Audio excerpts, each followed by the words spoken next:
Prove thy servants, I beseech thee, 10 days, and let thee give us post to eat and water to drink. Then let our countenance be looked upon before thee, and the countenance of the children to eat of the portion of the king's meat, and as thou seest did with thy servants. So he consented to them in this matter and proved them 10 days. And at the end of the 10 days, their countenance appeared fairer and fatter in flesh than all the children which did eat the portion of the king's meat. Thus Melzar took away the portion of their meat and the wine that they should drink, and gave them post. And for these 4 children, the Most High gave them knowledge and skill in all learning and wisdom, and Daniel had understanding in all visions and dreams. You know? Mm-hmm. So that was the point. Like, they went on this particular diet for a particular period of time, and basically the Most High tapped into their spirit, you know? Yeah. Word, man.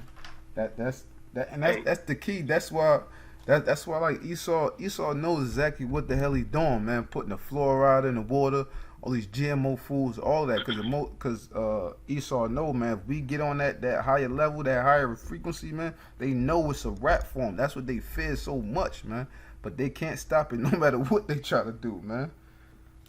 Hey, man, it's crazy. It's crazy that we talking about this frequency, man, because it's basically, and that would explain like the junk food in the hood and all that BS processed food, MSG, high fructose corn syrup, which just so happens to be highly saturated in any environment where the 12 tribes just so happen to reside.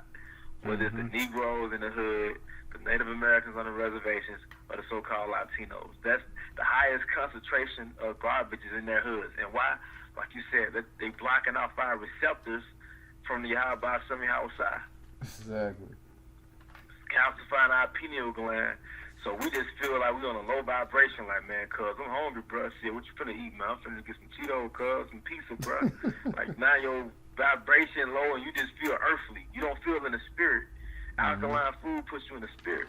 Yeah. You just feel earthly, and now you just want to please your flesh, and now you totally detached from the maker, you know? Yeah, man. Word. Definitely, man. You definitely right about that, man. Got a quick scripture. This is Sirach 30 and 15. Health and good estate of body are above all gold, and a strong body above infinite wealth. There is no riches above a sound body, and no joy above the joy of the heart. You know what I'm saying? Because it's like when you taking care of your body and you taking care of yourself, you taking care of your spirit as well. You know what I'm saying? Because that goes hand in hand. You know what I'm saying? So it's like when you doing so, it's like nothing can steal your joy or the spirit that you have in going hard for this truth, man. When you like that. But at those times when you get down and out and your spirit is feeling real heavy, and then you combobulated with the problems of the world, eating too much meats, not taking care of your body, then all that stuff wears you down. And then what the forces in the spiritual world, them wicked angels, they can have a field day with you. They try to devour your spirit, man. You know?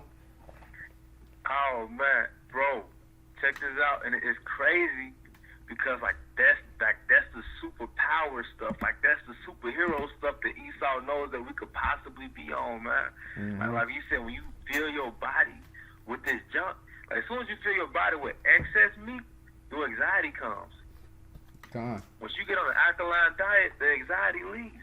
You just got like this sound type, zen type mind just from being on an alkaline diet. But as soon as you stuff all that meat inside you excessively, your anxiety comes back.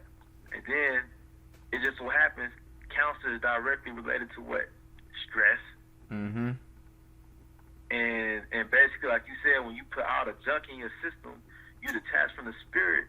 That's when the demons come into your mind. Yeah. And then you just want to get your fulfillment from worldly things now. Yeah. Then before you know it, like how you said, like you just want to get into worldly things, and before you know it, like you out of the spirit, you completely out of the loop, and then Satan then devoured you, and you ain't even realize it, man. You know what I'm saying? Because you're not examining these key factors within yourself and within the spirit, man. That's why it's so key, you know how the scriptures say, examine yourselves whether you be in the faith or not. You know what I'm saying? Because that examine yourself, that is so important. You have to examine every aspect of yourself within this truth. You know what I'm saying? Because I know y'all brothers, y'all did a lesson like a long while back. Like you are your worst enemy. You are your biggest enemy in the truth, and that's exactly what it is, man. Because you can allow those demons to fester and to take you out of the spirit, man. You know what I'm saying? But it's up to you what you doing and how you living, and if you keeping up them prayers to the Most High, and if you able to recognize those things, you know. Because if you can't see them, then you can't help yourself. You know what I'm saying? Or no one can help you if you don't see it. You know what I mean? Yeah, it's like kind of like being fat or extremely overweight. If you never acknowledge the fact that you need to lose weight, you're never gonna lose weight because you're in denial. You know, like I ain't fat. Mm-hmm. So it's like if you don't got these weaknesses and you can't acknowledge it, look, these are my demons. This is what I need to work on. You're just gonna get divided by those demons. Yeah, man. Word. And it hurts to go through those lower states. It really hurts my soul, but like that's what it took for me to acknowledge, like, this is what I have to work on. Mm-hmm. And like this is what I have to do to kind of stay on track in the truth. This is what I have to do personally. Yeah. And I know one thing that helps me is the diets, man. Yeah. Definitely, man. Definitely. Hey, same here. You know, we already be, you know, in the same spirit as far as that, man. You know what I'm saying? Because that's key. You know what I'm saying? And every brother has their own different vices. They have their different demons that they're battling. They have their different ways that they get over certain things. You know what I'm saying? But, you know, taking into account, like how you saying, like taking care of your body, different things like that, all that comes with discipline. Because that's what, like you said, you hate to go through those low times, but the Most High has to put us through those low times, you know what I'm saying, in order for us to know what is right for our spirit. You know what I'm saying? Because the scriptures say, damn, what is it? I'm finna get it. Go ahead. You know what I'm going, right? I think I know you're going. This is Sirach 37 and 27. Come. My son, prove thy soul and thy life, and see what is evil for it, and give not that unto it. God. That's crazy because I was right there too, but I'm sitting here looking through the chapter like word. But yeah, that's exactly what it is, man. You got to prove what is good for our soul, and whatever's evil for it, don't give yourself over to it, man.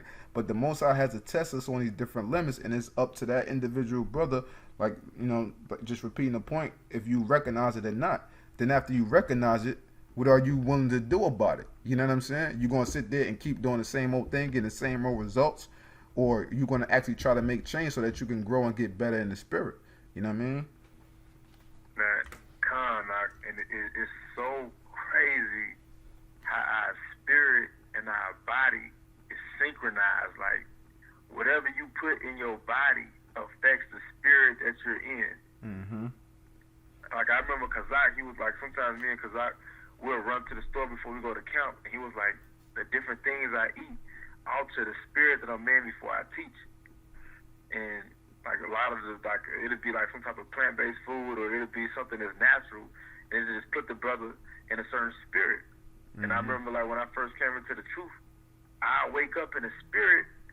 Then when I go to work and I get like some chicken from the deli, I don't feel that same spirit. But if I ate something like, you know, I guess a salad per se, then I still be in the spirit. You know what I mean? Yeah. Yeah. But that's one thing I know you speak about a lot, and I speak about. It's that diet, man. Definitely, man. Definitely.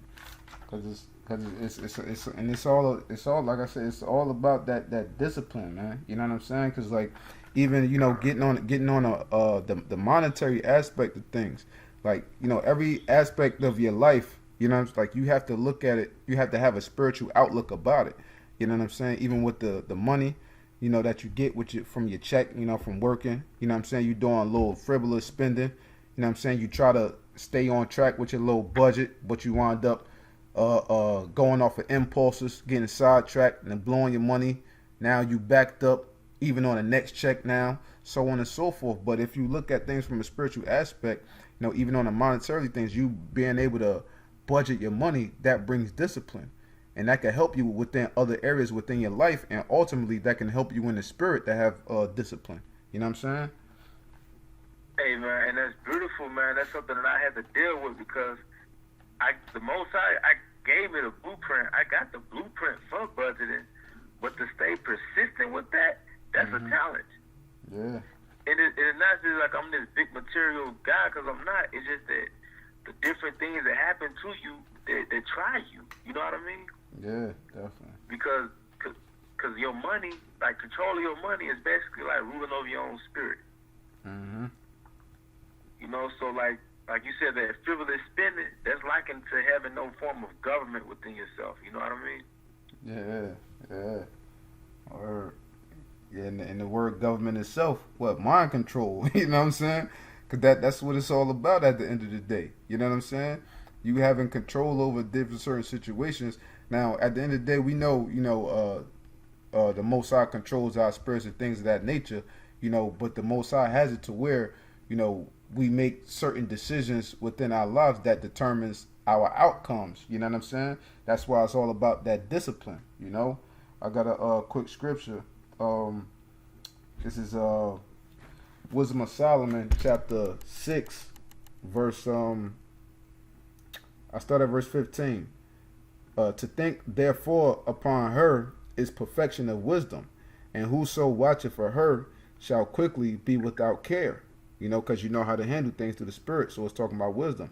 For she goeth about seeking such as are worthy of her, showeth herself favorably unto them in the ways, and meeteth them in every thought.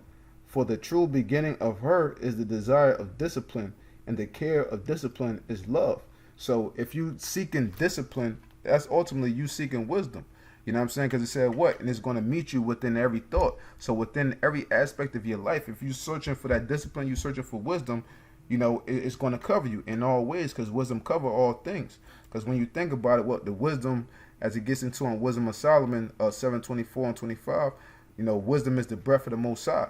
And as you said earlier, that Most High, he's omnipotent, you know what I'm saying? Meaning what, like all powerful, he's in the presence of everything. So wisdom covers everything within your life. You know what I'm saying? Having that government, that mind control, So that's what the word government means, huh? Yeah, mind control. I didn't know that. That's heavy, man. It all starts in your freaking mind. Exactly. Hey, that's what, like Apostle Boy said years ago. Like the thing, this truth is in your mind. Like the action and everything that's happening, it all takes place in your mind. It was some type of rock song. It was the guy. He was like, "It's a war inside my mind." I thought I really liked that song because it was spiritual. Mm-hmm. But hey man, well, I'm gonna just skip down in Wisdom of Solomon. Wisdom of Solomon 6. I'm just gonna skip down to verse 20. Mm-hmm. Oh, will you still reading down on that? Yeah, you got it. Cause it's all the spirit, so cause I was gonna go there anyway, so you got it. Well, you know what part did you leave off from? 15? I stopped at 17. Oh, okay, beautiful. Hey man, it's Wisdom of Solomon 6 and 18. And love is keeping her laws, and the giving heed unto her laws is the assurance of incorruption. And incorruption maketh us near unto the Most High. Therefore, the desire of wisdom bringeth to a kingdom, man. But going back to what you said, the root of it is discipline. Mm-hmm. And like you said, mind control, man. And so that goes to show you that the beginning of us getting the kingdom, in order to control the nations, we have to control ourselves, man. Yeah. We can't govern a society of people if we haven't learned how to govern our own impulses, man. Mm-hmm. Yeah. And like you said, like the money, your budget, that's all part of your government. Like that's you are a kingdom within yourself. Yeah, damn, word. Like all the aspects of our lives, like that's like your money that's coming in, like that's like the revenue of your kingdom, Mm-hmm. Like how your schedule and all that, that's part of your structure. That's your government. Mm-hmm.